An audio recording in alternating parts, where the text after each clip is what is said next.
And okay.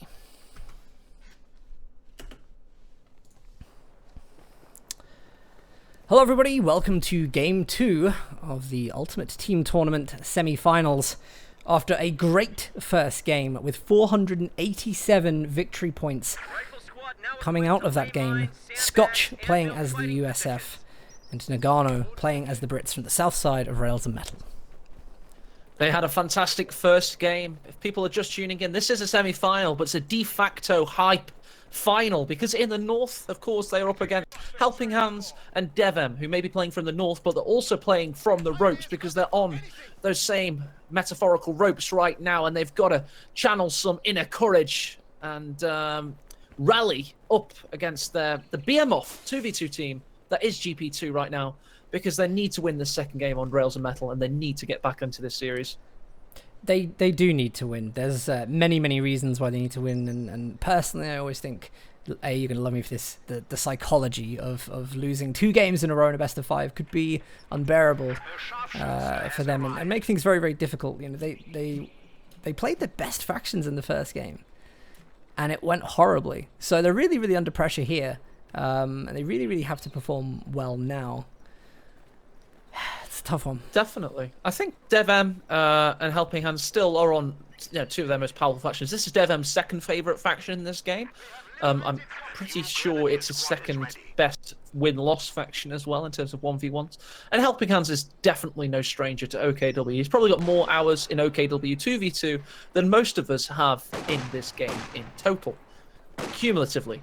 So, they're definitely still on powerful factions. DevM, this time, is going for snipers. He's like saying, that's not how you do it. This is how you do it. You only got 70 kills. I can do better, perhaps.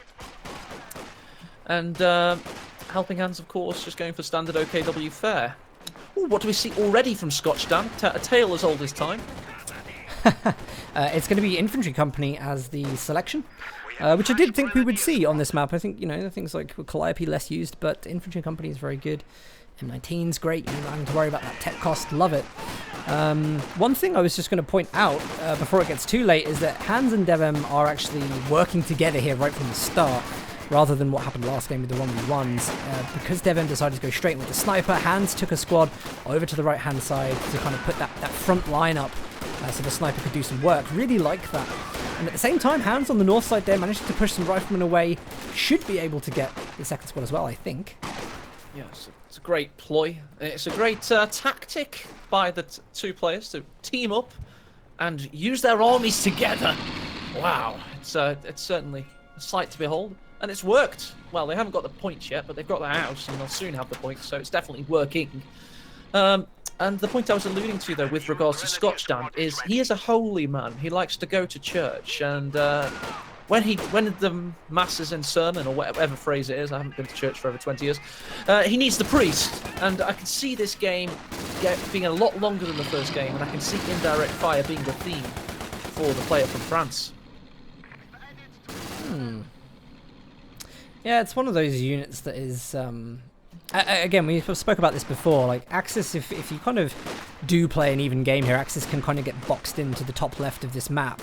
And stuff like artillery, or even, maybe we hoped it was the land matches last game. We could even see that in this game from Noggano. That would be pretty cool if he used Hans' own tricks against him.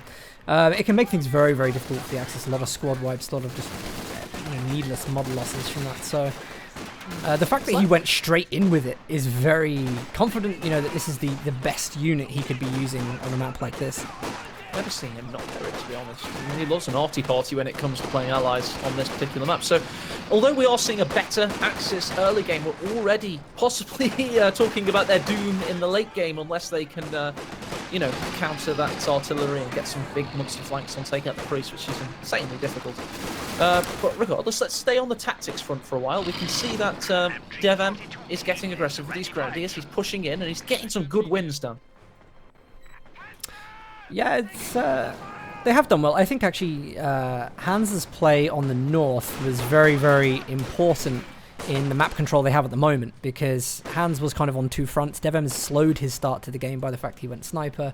So Hans playing very well at the start of this, I think, is actually done you know, done their team a lot of good. I think he's been the kind of forefront of this.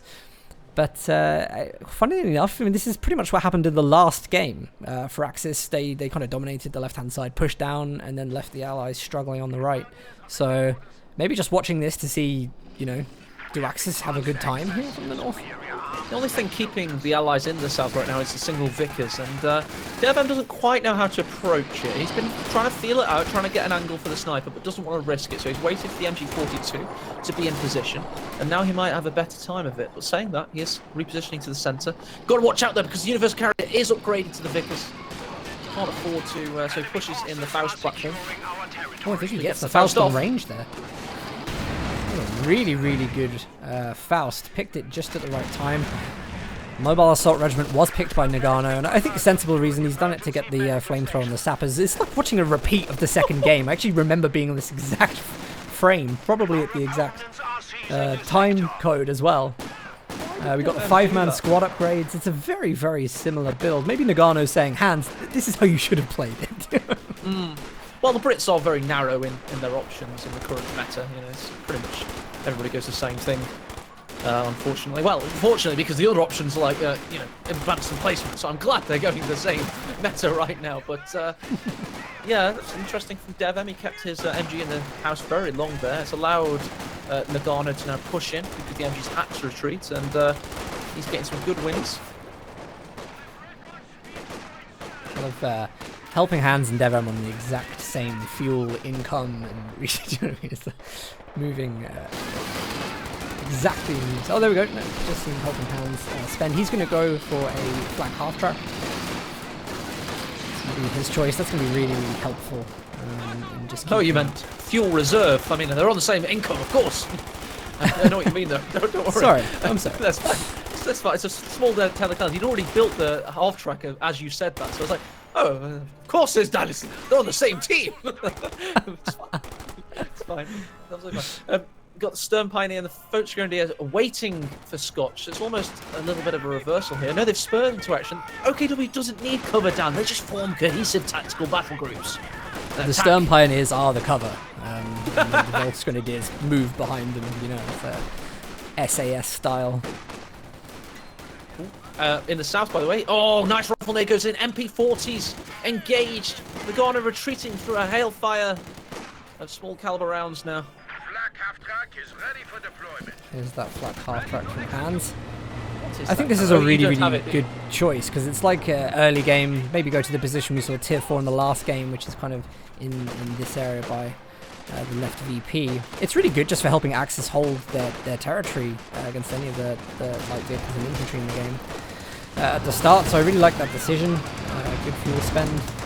Interesting to see what DevM's going to go for, but yeah, I have to say though, Dan, I mean, look in the south right now, you've got the trifecta of the AEC, the Stuart, and the UC. I mean, if this flak half track is out of position even slightly, they could really just wombo combo it out of existence. Saying that though, I mean, note Dan, note everybody in the chat, of course, as well, the Rakettenwerfer is staying with the half track at all times to protect it.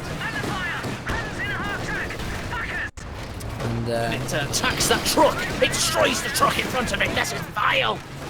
So I think this is a little unfair, because I think if you're going to fire the Raketen whilst the truck is there, you're kind of asking for that to hit, do you know what I mean, to hit world textures. Faust goes in from the Volksgrenadiers on the Stuart. Raketen lines up into a really, really good position here. The stuff with the Volksgrenadiers, they're providing the sight lines for the Raketen. One more shot, gets it! Stuart is down in the early game. Good first plays. From the Anime King from Brighton. Helping Hands doing himself proud there, and all his fans proud as well. Do you know what? You sounded like, you know, Craig Charles, who used to do Robot Wars, and used to get all the weirdos turn up with their robots and like. My name's like James Helping Hands, the Anime King from Brighton, comes in. A Brussels sprout. It's got spikes on it. That's what that sounded like. But yeah, that's an important win. We've got the mortar half track from Scotch. This is going to be a doctrine giveaway when this starts firing. If Hans and DevM do spot that, they will know that the priest is coming in the late game. Maybe that'll spur its own commander choice from Axis. Hans and DevM have not picked anything yet, but I do think we're probably going to see Lightning more, let's be honest. Probably going to see that here. Dan, pick a number from between 1 and 32. Ooh. 10. I've got a list of Craig Charles's best Robot Wars poems in front of me. That's what the typing was. Sorry about that. 10 is, well, once again, Tornado has blown through the doors, destroying all in his path on Robot Wars. What was seen? Sorry, rifle grenade wipes a full squad from Noggano. As it went to retreat, clumped up the rifle grenade maximum damage there, wiping the whole squad. It's another huge loss for allies, a really crucial point in the game. You've got the Raketin, which has just found shots, and the Raketin fortunately doesn't get a hit. Doesn't quite get the hit there. Rifle nades like that are very famous for HelpingHans, but in this case it's his teammate DevM who's doing the damage, and this has just allowed them to properly collapse the allied position. It's pretty much a reversal of what we saw in the first game. Not quite as decisive, but it's certainly starting to stack right now. It is. Yeah. Those DevM rifle grenades there have been fantastic. They also wiped 3 models of the Vickers that was in the house there, forcing them to retreat. So allies just really not having a good time on this map at all. They are struggling and failing to make any ground. They do have the right side though, so unlike the last game, VPs are a little bit more stable. They have a little bit more time to work something out. But they do. But if we have a quick look at the graphs right now, you can see just how well Axis have done recently. And to be honest, it's Noggano that suffered. Scotch has still got a decent army size and value, and that's telling right now as the Flak Arc has been pushed away. But Dan, into the nearly completed arms of the Schwer Panzer Battalion headquarters. Tried to get that. It looked like it did a bit of damage actually. I think I saw the... It's only got 40% health left. There's an M1 bearing down on it. 30% health remaining. This could be HelpingHans' doom. He got too aggressive and too arrogant, quite frankly, allowing the Schwer to be completed so far up into the battlefield. M1 is 1 shot away from destroying the headquarters of the OKW army. Yeah, there it goes. That's a really, really big win. To actually get tier 4 down and delay that, to delay any advantage that was going for. UC goes down the right-hand side to the Stug from DevM. Good play from Axis. Yeah, it's a tough one. Taking tier 4 down is a really, really nice moment. I think that well recovers the fact that the Stuart got lost and the Tommy squad got lost. I think it's... was it a tough one, really? I mean, that was just poor placement. Let's face it, I mean, you have to call out a little bit of possible overconfidence when you see it, and when that gets punished, it's not like, oh, that's a tough one for me. It's more like, oh, he built his Schwer near the enemy base almost. No, I'm joking. Well, in the centre of the map, and it died. This is exactly what anybody would expect to happen. But what happens when you get confidence is it breeds opportunities for your opponent like that, and that's exactly what we saw. See Noggano there just teching to grenades. Utilising those immediately from Tommy's on the right side. Actually, the fact that Noggano has lost the right-hand side, the Noggano DevM matchup has been... What's the Stug doing? The Stug's rushed straight past the 6-pounder cone of vision. It's going for the AEC. It has mobility damage. It takes out the AEC, though. That is great by the Stug. The Stug is now vulnerable to the 6-pounder. Was that a good trade? I'm not sure. Oh, it's been decrewed! He's used the sniper. DevM has used the sniper to decrew the 6-pounder. It's now recrewed. It's going to get a shot max range. Oh, it's the Stug, it survives! What great play by the Portuguese maestro. The prodigy in full action, in full swing, Dan. That was a great play there. It was a good play, but let's be honest, he got lucky there. He got really lucky, especially with the fact that he didn't... He the 6-pounder with the sniper. How's that lucky? No, he got lucky because he left the Stug there, and the engineers took a while to actually take the shot. Maybe could have even got 2 shots if it fired quicker. It had its mobility damaged by the AEC. It was a good play. After that, that Stug stopped in its tracks. Do you know what I mean? Like, as it was retreating, like well within view. No, but the 6-pounder, the cone of fire was just north of the Stug, so he had to wait for the sniper to decrew it. No, after all that happened. But don't worry, we watched that back. It's was awesome. It's a great play. Nice stealth Raketins here in the centre. Second shot goes in, gonna take down the mortar half track. And I have to say, I love the stealth Raketin play because it's a little high risk, high reward. You don't want to hit a mine, you don't want to get them decrewed, give them to your opponent. good value there, and the plays for a second game, the plays have been much better from Hans and DevM here. Yeah, I love stealth Raketans. So reminiscent of course, the ESL play of Jove and Noggano, and here we go, used against them right now. Right, we had grenade central there. Rifle grenades on the building. Tommy's through at the other grenadiers. Grenadiers rifle grenade in. Craziness, crazy battle. People say sneaky Raketans are so dumb. I've just seen that comment. I don't think they are. I think they're an RTS mechanic that is fun. You have to get the balance right between cool World War II aesthetics and crazy stuff that's fun to play with. And I think Raketans possibly veer more towards the latter than the former, but you've got to have stuff like that in the game as well. Otherwise it would just be like ruse, and it'd have a player pool of 12.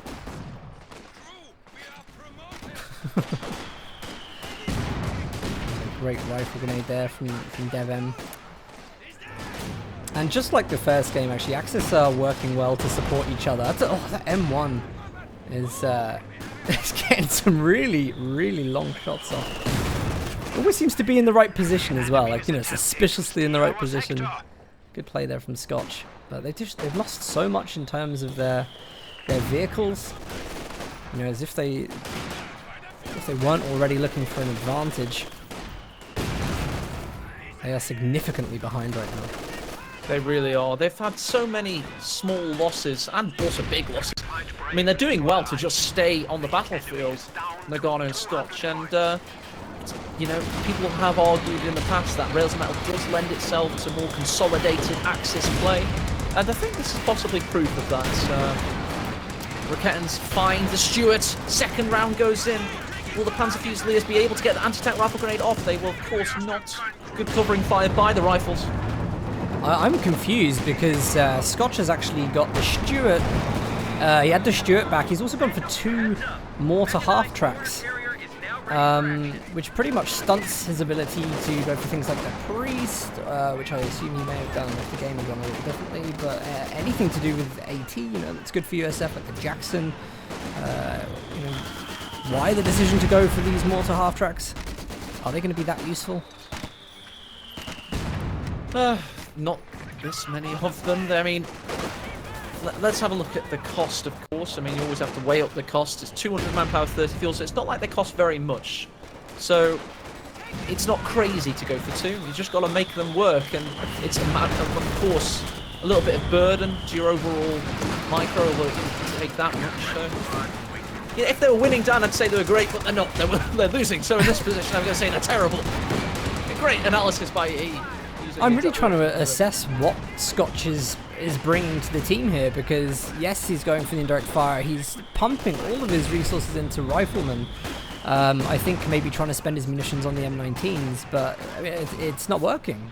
It isn't working at all. Why go for it again? Well, one thing Scotch does bring to the team right now, Dan, is he has an army.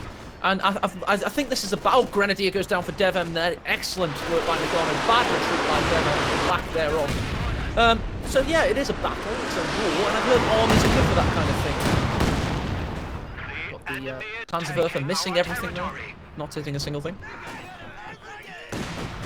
Do you know, I just know for a fact DevM is one of those people that uses the Panzerwerfer at the longest range possible, and that will do nothing for the entire game, you know. You like players that do. I mean, I would love to see, you know, drive in, get that smaller firing circle, like obliterate loads of support weapons, which I think is really, really necessary to do with that unit. Yeah, it's nice to get it closer up. Of course, it's a little bit dangerous as well, but he could have gone a few meters closer for certain. Oh, Centaurs on the field for Noggano. Actually, he's been struggling with the infantry on his side, so Centaur might be a good choice, especially if Scotch can come on to this side later on. Centaur's actually going quite deep into enemy territory. Needs to get out of there because the Stuga's found it. The Raketan's going to get a shot off as well, so this is now in a dangerous spot.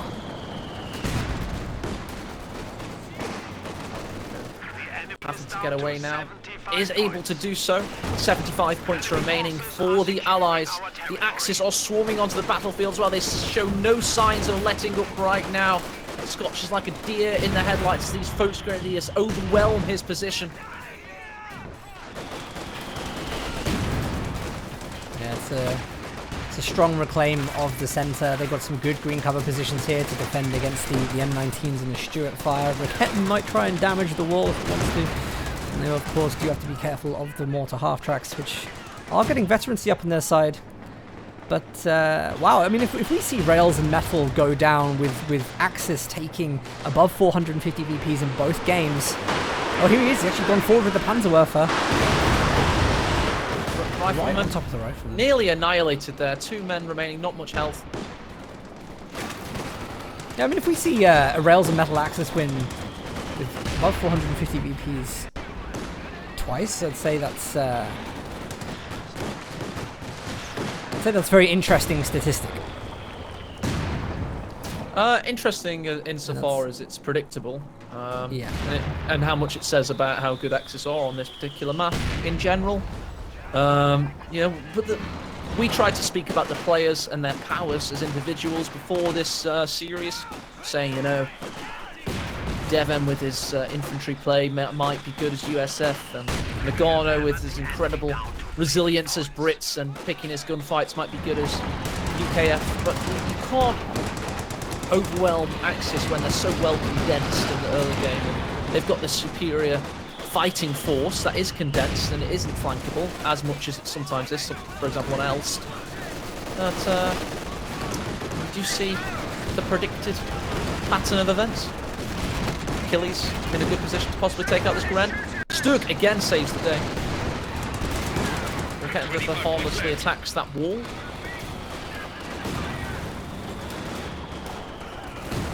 22 victory points remaining, Dan. Got triple cap, so roughly 19 seconds.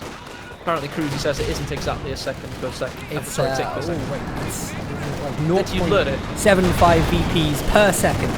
I think. You actually learned it to validate your favourite, one of your favourite things to say. I was like, That's my awesome, favourite by quote the way. is now wrong. I've got to learn.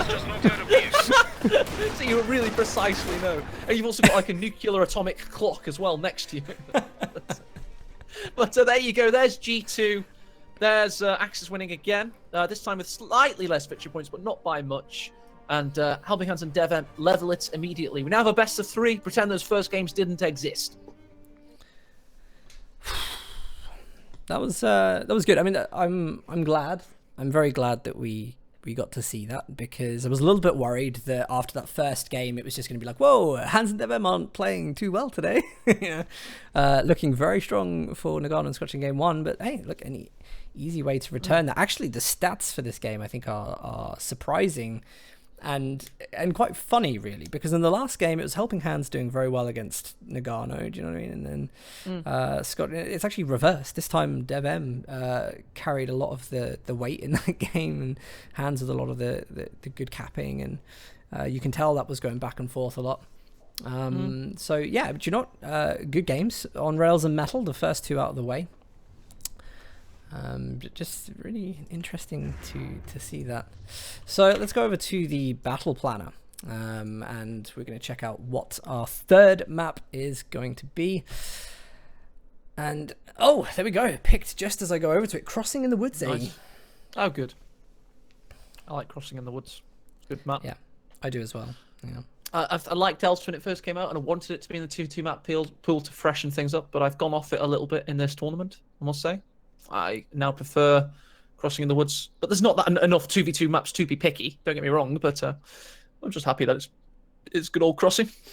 Yeah, I think so. I mean, Elst is... I do like it. The games are quite long in there, to be honest. I mean, Crossing can go long as well. But another map that is... another map that I think relies a lot on 2v2 team play, because on this map you can go, like, both teams go hard left and right, when you can, you know, one dominates center, one dominates left, that kind of thing. I think this is a really good map for 2v2. I've always liked this for 2v2. You know, I think there's loads of different resource strategies you can play, so it's going to be good. We're waiting for Noggano and Scotch to pick... No, sorry, Hans and DevM to pick their factions first. Yeah, the only problem with Crossing on 2v2 is it does lend itself very, very well to indirect fire, being roughly square map, aka a little bit narrow. But other than that, it's very tactically and strategically pleasing in general, I would say. And I'm not here to defend DevM. A misconception of me is I'm a DevM fanboy. I was always an Aimstrong fanboy, and those two players are very heavily connected, so I can understand why people get that misconception. But to defend him a little bit, he has actually played way more 2v2 than 1v1 recently. So I think, like, this time last year, Dan, I think it was a joke whenever, for example, a player like him played 2v2. But the training for UTT has been respectable, in my opinion, from both HelpingHans and DevM. And we're seeing a little bit... He might surprise us a little bit today and not be like a 1v1 player playing 2v2 quite so much. It might not be as cringeworthy as it was this time last year. Do you remember we cast that... What was it? Was it not UTT? This is the first tournament with this name. It was Curry's first tournament, Strategia. Yep.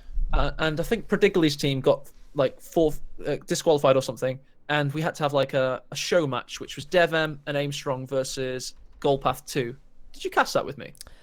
I don't think I did. I'm not sure. I think I cast it, but anyway, it was a joke. It was literally 1v1 players. It was DevM not knowing what to do in a 2v2 whatsoever. It was cringeworthy. It was failfish. However, DevM and HelpingHans have been playing 2v2 and training more than any other team for this tournament in the month of build-up. So I'm ready for DevM to defy expectations as a 2v2 player, not just as a 1v1 player playing 2v2 in this series. So that's all I'm going to say on that matter. And I'm, for example, Dan, you expected him to keep the Panzerwerfer at max range, and they brought it up a little. He brought it up quite a lot. It's very true. That's I like that you made that point. So it's a good chance to see if he has gotten better as a 2v2 player. It's a good chance. And interesting, I don't think you've got the battle planner, am I right in saying that? Because DevM is not going to go USF here. He's playing Soviets. Now, I don't know if you remember, this was like a frustration pick from him during GCS last year. Do you remember he's playing against Loveness? And then he picked Soviets, and suddenly he actually had a good game with them. I would say that, I remember him saying that with Soviets, he felt better about them. Do you know what I mean? He felt good and has been practicing them